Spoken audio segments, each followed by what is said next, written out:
با بهترین تمامیت برنامه خبری رو مستقیما از دفتر مرکزی رادیو آزادی منظور شما میکنیم. شالوگل خوجا هستم. سلام. در 15 دقیقه داریم امروز 14 январ این موضوع تقدیم می‌گردند.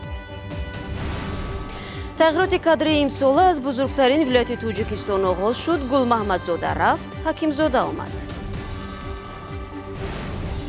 حامیان حقوق عاملان بازداشت دولت‌حکومت و جریمه مهاجران را به دادگاه می‌کشند. آنها به مهاجران توصیه می‌دهند که مناسبت دغلانه را در نسبت خود ثبت کنند.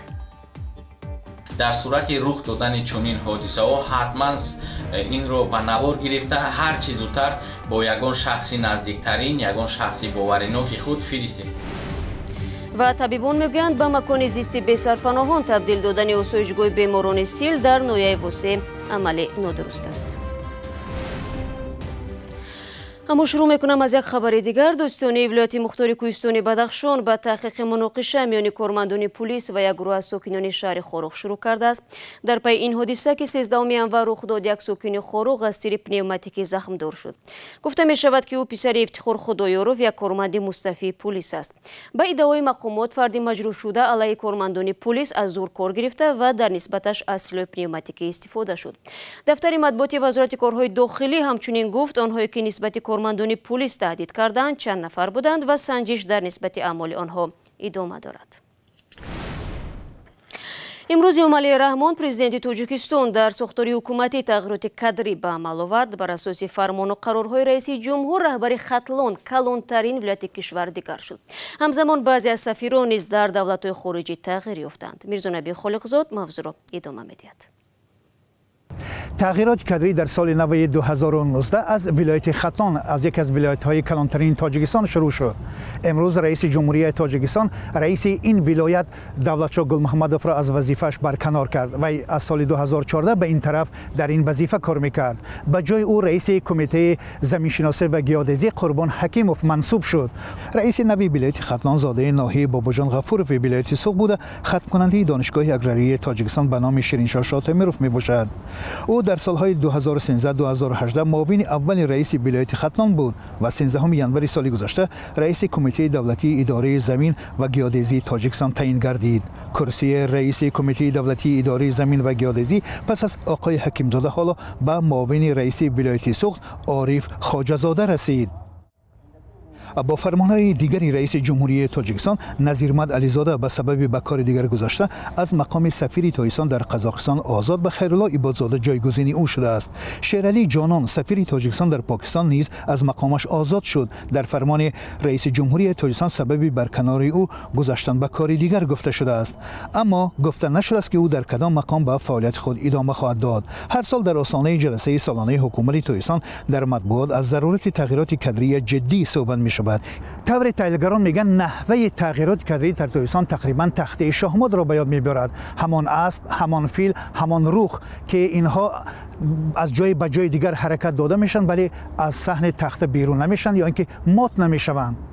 علاوه بر این برخی از کارشناسان میگویند که تغییرات کادری در تاجیکستان در آن زمانی که شروع می شود دلزنک را به میان میآورد و بسیار از منصبداران که فکر میکنند که وظیفه برکنار میشن و یا آنهایی که در نظر دارند که در کدام وظیفه منصوب میشوند یعنی دل آنها بیشتر میتپیده است.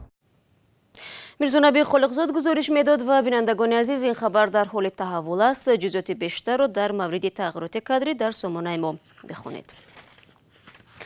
من رو میرم به موضوع دیگر. حامیان حقوق مهاجران در روسیه نیت دارند از بازداشت و به گفته آنها جریمه غیرقانونی 2 شهروند تاجیکستان به دادگاه شکایت کنند. برادران فراجان و اسدالله سولیوف روز گذشته جانب کارمندان این مقامات حفظ حقوق شهر مسکو به شعبه پلیس انتقال یافتند. ماجرا بین آنها زمانی به وقوع آمد که ماشین برادران را هنگام حرکت در شهرهای حلقوی اطراف مسکو 2 کارمند میلیسا منع کردند. اسدالله سولیوف همزمان شهروندی روسیه را دارد و هنگام گفتگو با میلیساها به آن اشاره کرد که مهلت شهادتنامه یکی از آنها سال 2016 تمام شده است. А у вас же просрочен до 16 года. До 16 года у вас. До 16 года у вас просрочены. У вас просрочены, я вам еще раз говорю. Документы у меня все в порядке. У вас просрочены. با همین برادران به قول در بلا موندند. милисо рада ман кадан мошин мона рада қабдан додарма регистрация пурсидан ма гражданин Россия додарма документоша пурсидан регистрация дора ҳама чиз 100% лату куб кадан шаки аяри хазуе дар дуруни шаҳри Москва дар марказ ту чикор мекунӣ регистрация под Москва ки боша ай Москва берун барами лату куб кадан мора бурдан отдел Любережный дри Москва бурдан додарм да уже хушиш раф скори файрот кадем скорим одамои хучон омадан мега ки хели цирк бозир ҳама метавона мега ҳеч нависона рафтан бурдем больница Москвада побои задагиошона снимат кадем результатша мода нишон надодан нагуфтан 500 марам штраф кадан додармам штраф кадан аввал гуфтан части 19.3 то что мо милисода итоат накадем бо дуруға гапатов додан ки мо чиз накадем милисора афқорат кадем бо хели мора тухмат кадем. дар маҷмӯъ бародарон Асатулло ва Фарҳоҷон 5 соат дар шӯъбаи милиса нигаҳдорӣ шуданд. ба қазияи боздошт ва латукуби бародарон дафтан ҳомиёни ҳуқуқи муҳоҷирон дар Русия Каримҷон Ёров ва Валентина Чупик дахолат мекунанд. зеро қабл аз боздошт Асатулло Солиев ҷараёни баҳсаш бо кормандони пулисро сабт кардаву ба ҳомиёни ҳуқуқ фиристода буд. дар пай милисаҳо бародаронро ба додани даштном айбдор намуда ҷарима бастанд. муҳоҷирони тоҷик ба айбнома ризоят дода 500 рубли супориданд ва раҳо шуданд. тавре баъдан маълум гашт ин машваратро ба онҳо ҳомиёни ҳуқуқ доданд. акнун ҳомиёни ҳуқуқ мехоҳанд ин қазияро то ба додгоҳ баранд. барои он ки ин протоколи навиштаи онҳоро ки мо розӣ нестем бо ин мо дар ягон ҷо даштном надодаем ин як ва дуюм аз рӯи кормандони худи пулис ки ба шаҳрванди тоҷикистон зӯроварӣ намуданд ва ӯро захмдор намуданд аз рӯи онҳо ариза менависем ва бо тариқи додгоҳ мехоҳем ки онҳоро ба додгоҳ кашем ва бигузор онҳо барои ин рафторҳои ношоями худ дар назди қонун ҷавоб диҳанд. ҳомиёни ҳуқуқ аз ҷумла Каримҷон Ёров ба муҳоҷирон машварат медиҳад ки ба ҳангоми пеш омадани чунин ҳолатҳо ҳатман наворбардорӣ намоянд ва ба ҳомиёни ҳуқуқ бифиристанд. зеро дар сурати вуҷуд доштани далели шайъӣ дар мисоли бародарон Солиевҳо исбот намудани ҷой доштани ҳуқуқвайронкунӣ нисбати муҳоҷирон ба маротиб осонтар аст. шумо барномаи хабарии радиои озодиро тамошо доред. осоишгоҳи як замон бачагона ки барои пешгирӣ аз доман задани бемории сил дар ноҳияи Восе фавқулода муҳим буд ба ҷои тарсноке табдил ёфтааст. утоқҳои бинои он макони зисти сокинони бехона ва ҳезумхона шудааст. инам дар ҳолест ки бошандагони минтақа мегӯянд баъди ба харобазор мубаддал шудани ин макони обод гирифторони сил дар миёни кӯдакон афзоиш ёфт. гузоришро Рустами Ҷонӣ тақдим мекунад. تا سال 1997 اینجا هر سال تا 200 کودک گرفتار سیل تبابت می شد. تبابت میکردیم، با چور و خوراک میدادیم، حمام بود، همه شرایطا بود. اینجا مکتب بود، درساشون میخوندم، با بگوی ما تیاری میدیم، درسای هر روزشون تیار میکردم. حالا در این ویرانه ها شناختن آسایشگاهی یک زمان مشهوری منطقه کولاب دشوار است.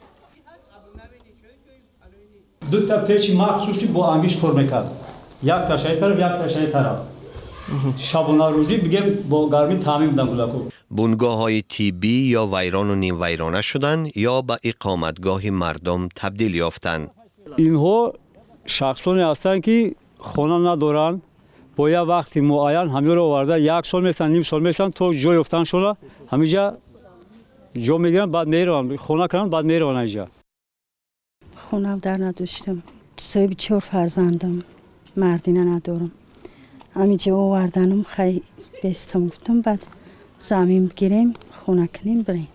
سال 1980 در دهه نانجمس به سبب زیاد بودن شمار گرفتاران سیل در ناحیه واسه مرکز پیشگیری و طبابت کودکان بیمار تأسیس یافت. اویلایی که پدر و مادرشون مثال کسات با کسات سیل گرفتار بودن فرزندای امور آورده ما در جا چی میکنیم؟ نگاه بیل میکنیم، تربیت میکنیم، خمر پرسک که میگفتم امور میگذروندیم. ناحیه واسه را هنوز هم نکته داغ میدانند. ساکنان میخواهند دوباره این آسایشگاه که در توازن دولت است فعال شود. در این مرکز طبابتی تا ولنگار شدنش 50 متخصص کار میکرد. به زم این خواننده های مکتب های گرد و اطراف هر سال از تشخیص می گذاشتند از سیل تبابت می گرفتند. با قول ساکنان بودن این آسایشگاه تا اندازه خطر سیل را در آن روزها برطرف کرد. کودکانشان محافظت شدند. آنها می ترسند که نبودن آن باز باعث خروجی سیل می گردد. میکروب توبرکولوز به نهایت مستحکم است که در حالت تا 45 گرادوس این نمیمیرد. اما خواب میستد. ممکنه یا شوند. گرفتار هم کسایی شده این کودکان رو بینید. این کودکان نوزاد همجا بازی میکنند تابستان روزمستان. مقامات به رادیوی آزادی گفتند نقشه دارند آسایشگاه نانجمس را بازسازی کنند. نگفتند این نقشه کی عملی می شود. احمقی جوانان حدود ندارد و یا سفر با مترو بدون شیم. 10 نفر از جوانان پراگ شام دیروز در مرکز شهر شیمای خود را بدر کردند. هرچند این جوانان چنین عمل خود را یک نوع دلخوشی مینامند، اما واضح است که آنها مقابل مجرا حرکت کرده پیام سیاسی و اجتماعی دارند. عبدالله اشورов بواسطه شاهد این فلش ماب در پایتخت جمهوری چخ بود. حالا ما در مرکز شهر پراگ پایتخت جمهوری چخ قرار داریم که میدان واصلاف نام دارد و در اینجا یک گروهی که خود را احمق مینامند حاضر هستند که شیم‌های خود را بدر کرده و بعداً توسط مترو شهر پراگ حرکت کنند و باشندگان مترو، آنهایی که توسط مترو حرکت میکنند، آنها را به حیرت آورند. این گروه شام روز 13 ینور با پیروی از ساکنان شهرهای نیویورک، لندن، برلین و پاریس اقدامی سفر با مترو بدون شیم را تشکیل کردند. هدف این کار ما تنها خندانیدن و خرسند کردن آدمان است. مقامات ما را نه دستگیری میکنند و نه منع میکنند. تنها آدمان علاهیده آن چیزی را که دلشان میخواهد میکنند. نخستین فلش ماب سفری بشیم در مترو سال 2002 از شهر نیویورک امریکا آغاز شد.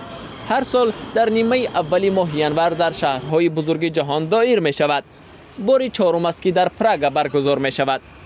در فلش ماب امسال حدود 50 نفر جمع آمدند. سیر این گروه در 3 خط متروی پراگ تقریبا نیم ساعت ادامه کرد. برخی از شرکتداران این اقدام میگویند بدر کردن شیم یک نوع نمایش آزادی انفرادی و یا آزادی در انتخاب لباس است. بعضی دیگر به ما گفتند که تنها به خاطر وقت خوشی به این اقدام پیوستند. من تنها به خاطر دلخوشی در اینجا شرکت دارم، سبب دیگری نیست. معنای این اقدام خیلی عادی است، چون معنا ندارد. این تنها برای دلخوشی است و زیبایی‌اش هم در همین است. هوای شهر پراگ این شام خیلی سرد بود و باران هم میبارید. با وجود تا 0 پایین بودن حرارت به نظر می رسید این جوانان را چیزی ناراحت نمی کرد و خجالت هم نمی کشیدند. در آغاز وقتی شیمت را بدر میکنی اندکی سرد است، اما بعد از چند لحظه بدن عادت میکند و همش خوب می شود. واکنش ساکنان پراگ با این گروهی ببریوک و ازار گوناگون بود. برخی را این رفتار جوانان حیران میکرد، برخی دیگر بی تفاوت بودند. این یک دیوانگی است. بار اول میبینم، اما میدونم که یک نوع عنعنه‌ای که به شلوار به مترو وارد میشوند، اما من نمیخواهم در اون شرکت کنم. فلش مابی به مترو بدون شیم امسال در 65 شهر دنیا برگزار شد. در بعضی کشورها به این اقدام حکومت‌ها واکنشی تند نشان دادند. شرکتداران این فلش ماب سال 2016 در شهر مسکو از سوی پلیس بازداشت و برخی هم از سوی راهگذران مورد لطوکوب قرار گرفتند. و شهرداری دوشنبه اعلان کرد که از روز 16 ینور حرکت مسافربرهای خرده که در یک خط سیر 3 روزه مسافر میکشانند منع می شود. شهرداری روز 11 ینور با نشر یک اعلان در وبسایت رسمی خود نوشته است که از 16 ینور سال 2019 حرکت میکرواتوبوس‌های خط سیر رقم 33 منع کرده می شوند. این مطلب آخری برنامه امروز بود. گزارش‌های از این بیشتر رو امکان دارید به طور بی‌محدود در آزادی ویدیو کانال ما در یوتیوب تماشا کنید. همزمان وبسایت رادیو آزادی www.azadi.org در خدمت شما عزیزان است. صفحه‌های ما در شبکه‌های اجتماعی نیز. فردا نخست نویدی بامدادی تقدیمتون می‌گردد. تا اون وقت خدا نگهدار هر یک شما.